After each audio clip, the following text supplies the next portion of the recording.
Okay, hello everyone. So welcome है आपका एक और नई वीडियो में, जो कि हम आज जॉनसन काउंटर के बारे में पढ़ेंगे इन वेरिलॉग एसजीएल प्लेलिस्ट में। ठीक है। सो हमने हमारे डिजिटल की सीक्वेंशियल वाली प्लेलिस्ट में पढ़ा था कि जॉनसन काउंटर होता क्या है। ठीक है।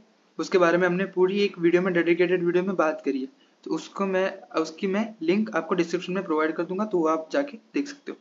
ठीक है। सो थोड़ा ओवरव्यू लेते हैं कि जॉनसन काउंटर क्या होता है। वो ऑलमोस्ट रिंग काउंटर के जैसा ही होता है, बस रिंग काउंटर में हम जो हमारा फर्स्ट फ्लिप फ्लॉप का इनपुट है वो लास्ट फ्लिप फ्लॉप के आउटपुट में से लेते थे, जबकि यहाँ जॉनसन काउंटर में क्या होता है, जो फर्स्ट फ्लिप फ्लॉप का इनपुट है वो लास्ट फ्लिप फ्लॉप के कॉम्प्लीमेंट वाले आउटपुट में से लिया जाता है। ठीक है। सो बस यही डिफरेंस है रिंग काउंटर और जॉनसन काउंटर में। अब रिंग काउंटर में हमारे पास 4 फ्लिप फ्लॉप होते थे, मतलब कि उसके पास कितने स्टेट्स आते थे, 4। मतलब एन फ्लिप फ्लॉप हो तो एन स्टेट्स आती है, मोड ऑफ नंबर एन होता है। जबकि जॉनसन काउंटर में क्या होता है, अगर N number of flip flop हो तो उसकी स्टेट्स कितनी आती है, 2n, मतलब कि ट्वाइस ऑफ एन, मतलब कि उसकी स्टेट्स भी ट्वाइस ऑफ एन हो जाएगी। जब हमने यहाँ पर क्या किया है, रजिस्टर 3:0, मतलब कि 4 फ्लिप फ्लॉप लिए हैं, तो ऑब्वियसली बात है हमारे जॉनसन काउंटर की स्टेट्स कितनी आएगी, 8 आएगी। ठीक है। सो सब मैंने यहाँ पर कोड ऑलरेडी लिख के रखा है, क्योंकि सिंपल है। सिर्फ जैसे हमारा रिंग काउंटर का कोड है वैसा ही किया जाता है। सबसे पहले मैंने क्या किया कि मॉड्यूल को नाम दे दिया जॉनसन अंडरस्कोर काउंटर, फिर उसमें इनपुट आउटपुट लिख दिए। इनपुट कौन कौन से, क्लॉक एंड रीसेट, और आउटपुट क्यू। अगेन हमने फ्लिप फ्लॉप के इनपुट डी को क्यों नहीं लिया, क्योंकि वो हमारा हर एक फ्लिप फ्लॉप में कनेक्टेड है, मतलब कि वो तो हमारे पास हम डाल नहीं रहे, वो ऑलरेडी हमें मिल रहा है। ठीक है। इसलिए मैंने इनपुट में डी फ्लिप फ्लॉप का डी नहीं दिया है। ओके। सो मैंने यहाँ पर सबसे पहले डिक्लेयर कर दिया input clock and reset, then output register 3:0 Q. और रजिस्टर क्यों, क्योंकि हमें सबसे पहले अगर काउंट हो रही है, स्टेट्स काउंट हो रही है, तो सबसे पहले उसे हमें एक इनिशियल स्टेट तो देनी पड़ेगी, तभी जाके वो काउंट करना स्टार्ट करेगा। हमें काउंट कहाँ से करवाना है वो तो हमें देना पड़ेगा ना। इसलिए मैंने यहाँ पर क्या दिया, initial Q equal to 4-B0001। अब ये 0001 हमने रिंग काउंटर में भी दिया था, लेकिन वो non self starting ring counter था, इसीलिए हमने यहाँ पर 0001 दिया था, ताकि जैसे एक एक बिट्स हमारी आगे फॉरवर्ड होगी तो जाके हमें नेक्स्ट स्टेट्स मिलेगी। जबकि यहाँ पर तो ऐसा कोई रूल है नहीं कि हमें कोई भी एक आउटपुट को 1 रखना है। यहाँ पर आप चाहो तो यहाँ पर जो ये हमने 0001 लिया है उसकी जगह आप चारों 0 भी ले सकते हो, 0000। क्या आपकी इच्छा है, आप जो लेना चाहो ले सकते हो। ठीक है। सो ये मैंने इनिशियलाइज कर दिया। अब इसको स्टोर करने के लिए मैंने यहाँ पर आउटपुट को रजिस्टर डिफाइन किया है। ठीक है। देन मैंने क्या किया, always at the rate posedge clock positive edge पर काम करवाना है। फिर रीसेट बिन अगर ट्रू हो, मतलब कि 1 हो, तो क्या होगा, हमारा क्यू 0 पर हो जाएगा।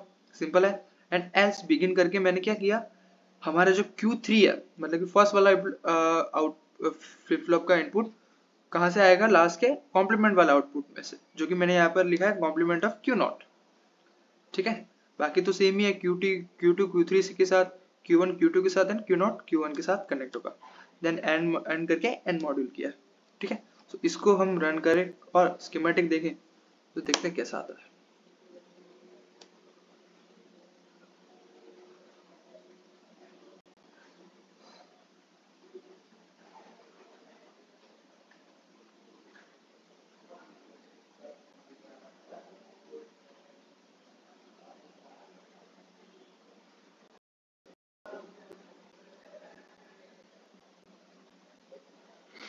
ओके। सो ये हमारा स्कीमेटिक डायग्राम। ठीक है। जिसमें क्या है कि ये D flip flop, 4 D flip flop है, और उसमें से जो फर्स्ट का इनपुट है वो यहाँ से कॉम्प्लीमेंट नॉट गेट में से आ रहा है। बाकी रीसेट और क्लॉक तो है ही है। ठीक है। सो अब हम आते हैं हमारी टेस्ट बेंच पर। ठीक है। वेवफॉर्म्स जनरेट करने के लिए। सो वेवफॉर्म में टेस्ट बेंच कुछ ऐसी लिखी है, सेम हमारे इनकाउंटर के जैसी होगी थोड़ी बहुत, बस हमने नाम चेंज किया कि Johnson underscore counter underscore TP मैंने नाम दिया, और यहाँ पर जॉनसन अंडर को इसको मैंने चेंज कर दिया।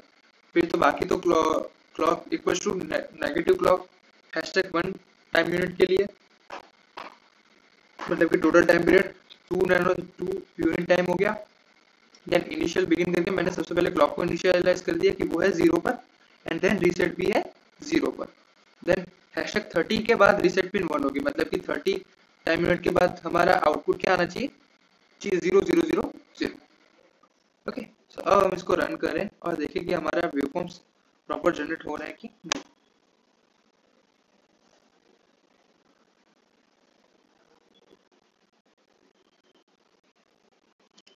ओके, सो ये हमारा वेवफॉर्म्स, इसमें सबसे पहले क्या है, हम अगर इसको फिट करें,